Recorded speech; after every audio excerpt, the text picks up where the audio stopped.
Ao anatin'ny fametrahana ny rafitra ao anatin'ny gouvernemanta vaovao izay raha moa dia anisany mbola andrasan'ny maro hatramin'ny fanendrena ny praiminisitra vaovao noho izay antony izay indrindra raha dia niantso ny vondrona parlemantera GPS amin'ny tokony hirosoana haingana amin'izay fametrahana ny praiminisitra vaovao izay.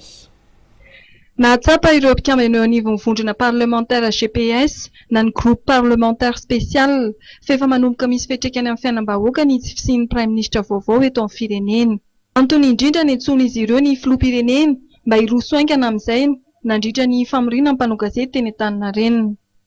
Izay GPS dia vonona tanteraka ary efa ela zay no vonona anoana any filoham-pirenena izay voafity tamin'ny fomba demokratika ary eo an-damosiny mankariva mba natanterahany ny asa izay efa nampanantenainy ny vahoaka mengavy azy zahay mba hanendreny ny praiminisitra mba azahoana fa tena famijaly loatra ny vahoaka malagasy dia matoky ny fahendreny ny filoham-pirenena zahay ary matoky fa tsy ho ela ny fanendrena ny praiminisitra.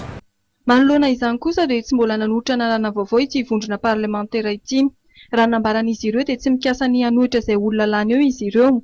Antony tsy hamohan'izy ireo ny anarana ankoatr'izay efa natolotra izy ireo teo aloha.